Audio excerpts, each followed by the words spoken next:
shall say with the Asiedu Nketia and right course on. And some of more can Ghana for. Let's be fair to ourselves. Dear hin NDC for Kaya no Crow Ghana. Some people for Muti and pay. Dear hin and Asiedu Nketia mo Kaya or what? Ever UPS and then Yano Cray, course or Ghana. Oh, say Nayana and Ma Amamunu Yadeno. And say Nayana and Ma Ghana and all Casamoa. No be a Joan Wessiboni. And someone who are just this is 93.1 FM. And someone will kind of dear him na enya no kore e wo Ghana ha sei. Yefa bibia anto nchen minim say NPP amanyo konsekrata yi kura no brofo akese ya wo kenkan yi. Se brofo no ebia obi a wonte brofo na sese de nsam we e batwi ama na te ase yi a. Wo ho say etomre bi a wo se ye jai se ya na ye nunu ye ho na ye sere se emfa no se nipa no ye NDC amanyo kunu ni. Emfa no se nipa no ye MPP ni asem a wo ka no se no kura bi wo mu a eya ye nhwe asem na wo ka no na ye nti asem na wo ka no na ye hunu kwan pa asem no nipa no ka ye no ekwan ye befa so ye betimi ayi sa hawo no ne amane na piri ho danse de bia no counter upon counter we de ba na we di aba na we di aba Owura Johnson Asiedu Nketia MPP for say sabu di entro de ofa no kwa nti ye pese MPP for pese o mo kire say Owura Johnson Asiedu Nketia asem bia waka na Ghana ha bia anya no kure sa no pese o mo kire wo say ndi samanyo kono de they are known for say lies and propagandas nko a sa no pese o mo ka kire Ghana for o mo de MPP for no ho etomre bia e wo so o mo ba fom no mo tie de Ghana for bi ka no enye sa nipa no opposition nko a se bia asem bia wo ka bia no direct linked with political issues so asam no a NDC for kana nkasa no dear hin na enye no kore e wo Ghana ha sei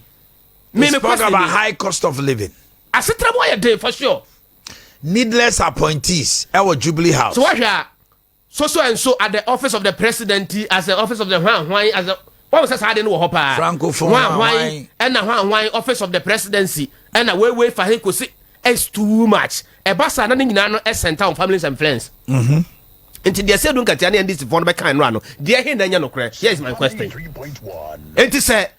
MPP for be tie the Asiedu Nketia e kan no a I think say no betima ye hu bibia and no be solve problem no dan say wo mo de sa krata we say afi no mo so be friends am trofo say yembra enti bon say am trofo no wo mo de ye call left no mo de aba right wo mo de ye call left no mo de aba right de bia no bo say but it behoves on us to tell Ghanaians the truth. Yes enti no say e bia ne say me te ha me ka say the NDC for no e kan ra no ye fa bibia nto nchen say omo boa anasa ye no kore ebia omo west omo yusu ye na ebia obeka say yes but Asiedu Nketia say there's high cost of living exactly is it true or not? Yes Asiedu Nketia say there are needless appointments because over here na liaison officer for Hwan for francophone Hwan for Hwan e wo ho na eni ho no ne question the toso me nsa aban no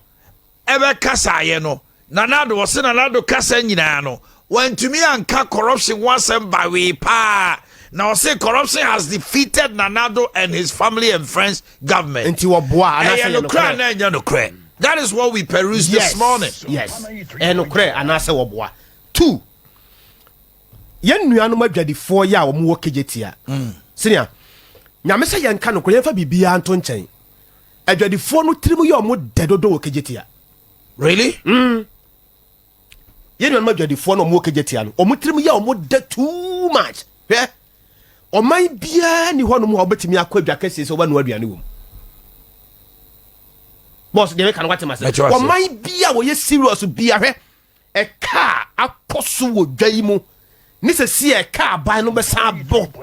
e wo sa dwaimu no e bia nko de different expansion kro I think say ke be bo mo adwadifo na and on say nipa kro na ono soso ade we si yo no ono so nim say de o ye ni nyani nti no won say ono aduane no to shop no mu de o mu ke de o say o say that so nim so obi twam no hu so ono aduane be kanti no wa say that just say de wo pon why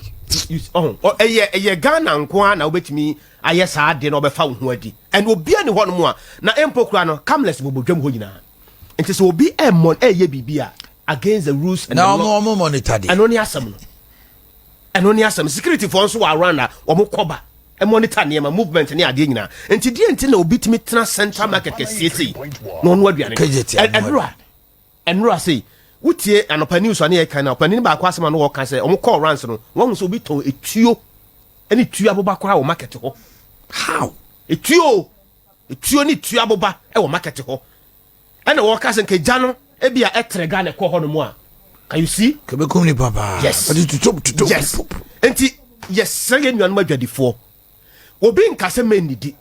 na emom no sade ese na sese ya wade okọ no aduane di aduane nkwa on se ye nuan ma dwadifo no omo pesa ade no pa omo nyese sa bi ya Nketia honko ebi ho ne store waji container ketua bi enema na woton no eja mistakenly eja ne gene nsamu a betuma hye ne ma nyina oboso no wade co-pot ketua bi ahye ebia you know container na ano ono bi tumi ya ne nkwan nyina no obom the more na obom no na eja no mo se na etitija na ote ho no obom omo ta no anwa mo pa wia ebu okra na stores be 4 no omo nyina aka bo yes and until they are not ness no omo de ejane na ma ba ko no ono a yes etu omo nka da bi utwem na ke kan so omo sebre omo no ayew enti yesre na prempene yewura meyo eja na ewo ho no sika efeche de mamo no enya asam ketwa enti sa mobotena ho na sa bia obi esu ne ban niema bia wo ye no betimi ama de bia no afi bia no ye beka eja ase ho Nketia ase ho asam de a ase ye koyanim no ye nya ready say ye koyanim ne mom ye gira ba bia gira no a afi say yamfa niema anu akwam we no ewo hia akra say the vice president na also obaha na obemo mu bie gya no mayor wadwumanie yewura Samuel Semensa wadwumanie o because na mo si abana na mu ha ya mo ye adwuma no enti ni kwa se e bia esoro hofo no kwa ne ba fam ha do o metimi abehwe aban no intervention kakra we wotimi de abam ne se o mam kakra ya motimi de atototo ne kakra but ye hwe eniema ahye no sa aban kwa se bia oboa wo kakra aban ne betimi afa ne nyina ho kana aban busia na waje no aban ne betimi atua ne nyina de amount de bia ya meka se ba bia ye didi no ye ho yie na ye nse ho